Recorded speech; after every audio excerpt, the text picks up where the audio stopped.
हाँ जी। हमारा चल रहा था नरजनन तंत्र। पिछली क्लास में हमने शीशम के बारे में पढ़ा था।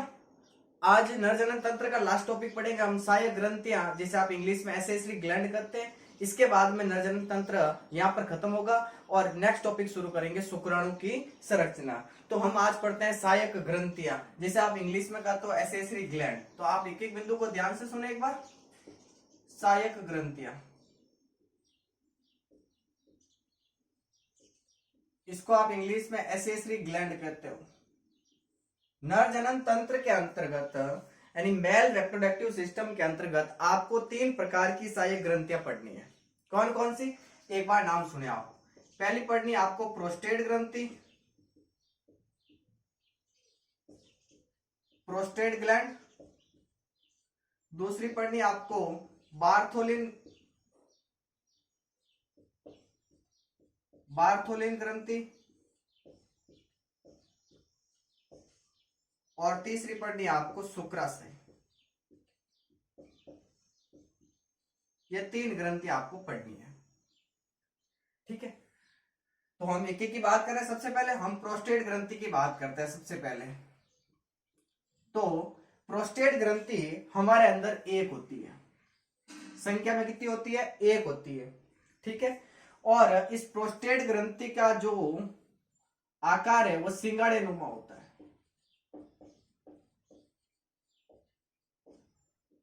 सिंगाड़े के आकार का होता है, ठीक है, इसका आकार प्रोस्टेट ग्रंथि का, ठीक है।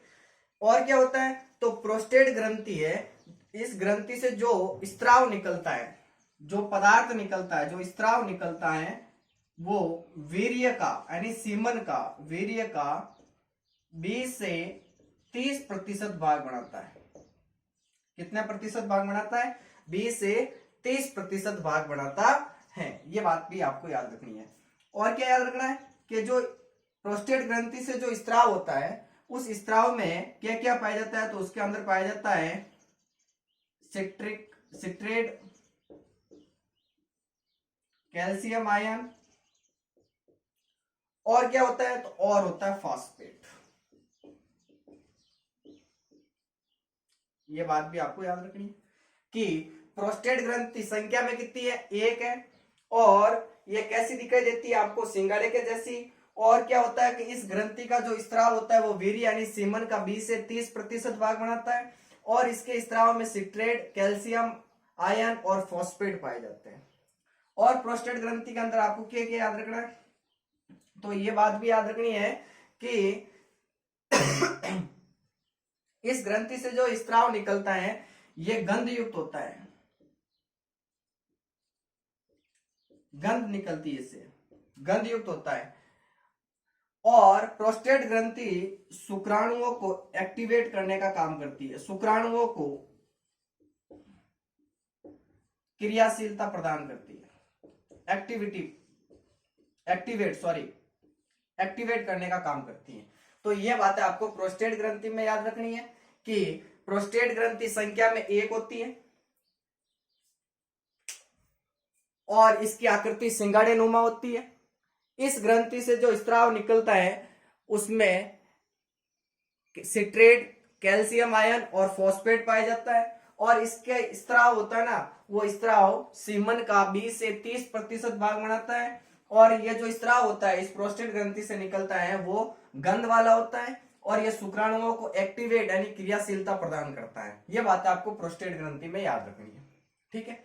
इसके बाद में हम पढ़ते हैं बार्थोलिन ग्रंथि। तो प्रोस्टेट ग्रंथि तो संख्या में कितनी है, एक है। देखो ध्यान से सुनना, मैं कह रहा हूं कि एक है, एक जोड़ी नहीं बोला है। जबकि बार्थोलिन ग्रंथि हमारे अंदर होती है एक जोड़ी होती है, 1 पेयर्स होती है। कहां पाई जाती है, तो ये प्रोस्टेट के पीछे पाई जाती है। प्रोस्टेट ग्रंथि होती है ना, उसके जस्ट पीछे होती है। अगर आपने कल वाली क्लास नहीं देखी है तो उसमें डायग्राम देखिए आप, उसमें बीच में प्रोस्टेट ग्रंथि बनाई है, उस प्रोस्टेट ग्रंथि के जस्ट नीचे मैंने बनाई थी बार्थोलिन ग्रंथि, लेकिन डायग्राम में वो नीचे बनाई थी, लेकिन एक्चुअली वास्तव में उसकी पोजीशन कहां होती है, प्रोस्टेट ग्रंथि के पीछे होती है। तो एक जोड़ी होती है, प्रोस्टेट ग्रंथि के पीछे स्थित होती है। और बार्थोलिन ग्रंथि के अंदर क्या होता है कि बार्थोलिन ग्रंथि से जो स्त्राव निकलता है वो चिकना होता है। कैसा होता है? चिकना होता है। ये चिकना क्यों होता है? क्योंकि ये मैथुन के समय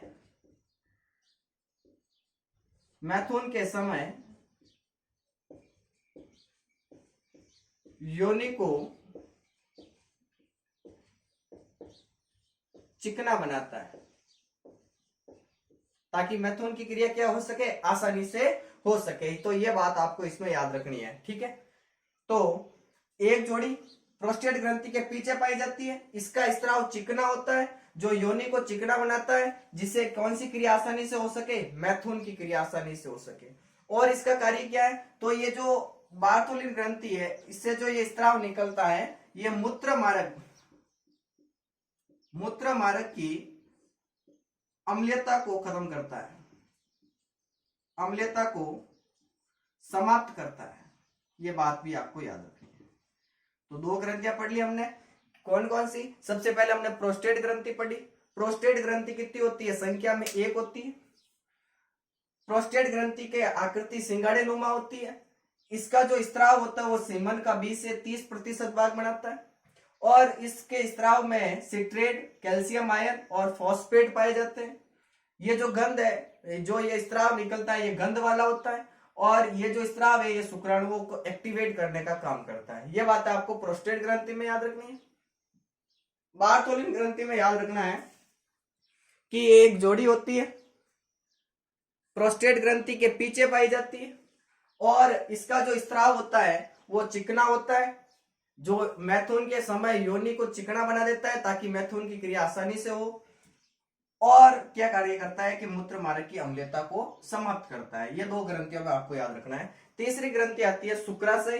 अब उसको पढ़ते हैं शुक्राशय को। तो थोड़ा मैं इसको रफ कर लूं, ठीक है। यहां पर ये रफ करता हूं इसको, ठीक है।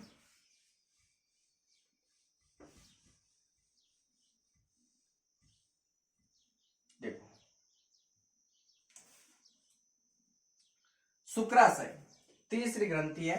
शुक्राशय में आपको क्या क्या याद रखना है? ये कितनी जोड़ी होती है? एक जोड़ी होती है, ठीक है।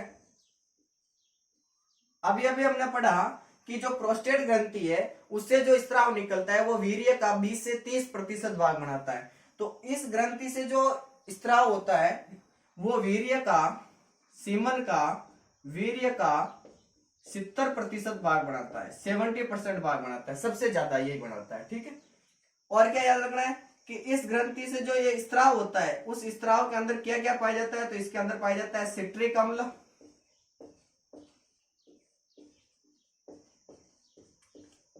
फ्रक्टोज व कुछ एंजाइम पाए जाते हैं,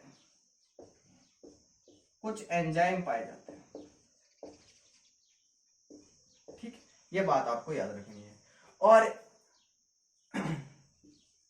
इसका जो स्त्राव होता है वो क्षारीय प्रकृति का होता है, क्षारीय प्रकृति का। ये तीन बातें आपको इसमें याद रखनी है शुक्राशय में, ठीक है। कि शुक्राशय एक जोड़ी है, सीमन का 70% भाग बनाती है। इसका स्त्राव होता है ना, वो स्त्राव में सिट्रिक अम्ल, फ्रक्टोज और कुछ एंजाइम पाए जाते हैं। और ये जो स्त्राव है ये क्षारीय प्रकृति का होता है। तो ये हमने आज तीनों क्षारीय ग्रंथियां, जिसे आप इंग्लिश में एसेसरी ग्लैंड करते हो, वो पढ़ ली है। नरजनन तंत्र में तीनों ग्रंथियों में कुछ बातें आपको याद रखनी है सीधे सीधे। जैसे मैंने बताया है कि क्षारीय ग्रंथि आपके कोर्स में 3 है, प्रोस्टेट ग्रंथि, बार्थोलिन ग्रंथि और तीसरी आती है शुक्राशय। प्रोस्टेट ग्रंथि एक होती है, सिंगड़े नुमा होती है। इसका स्त्राव वीर्य का 20 से 30% भाग बनाता है और इसका जो स्त्राव होता है उस स्त्राव में क्या क्या पाया जाता है? तो उसके अंदर फॉस्फेट, कैल्शियम और सिट्रेट पाया जाता है, ठीक है। ये बात आपको प्रोस्टेट ग्रंथि में याद रखनी है। फिर बार्थोलिन ग्रंथि में क्या याद रखनी है कि प्रोस्टेट ग्रंथि के जस्ट पीछे पाई जाती है बार्थोलिन ग्रंथि, एक जोड़ी होती है और इसका स्त्राव चिकना होता है जो योनि को चिकना बना देता है ताकि मैथुन की क्रिया आसानी से हो सके। और तीसरी शुक्राशय ग्रंथि में आपको याद रखना है कि एक जोड़ी होती है, वीर्य का 70% भाग बनाती है। इसके स्त्राव में सिट्रिक अम्ल, फ्रक्टोज और कुछ एंजाइम पाए जाते हैं और ये जो स्त्राव होता है ये क्षारीय प्रकृति का होता है। तो आज की क्लास के लिए धन्यवाद।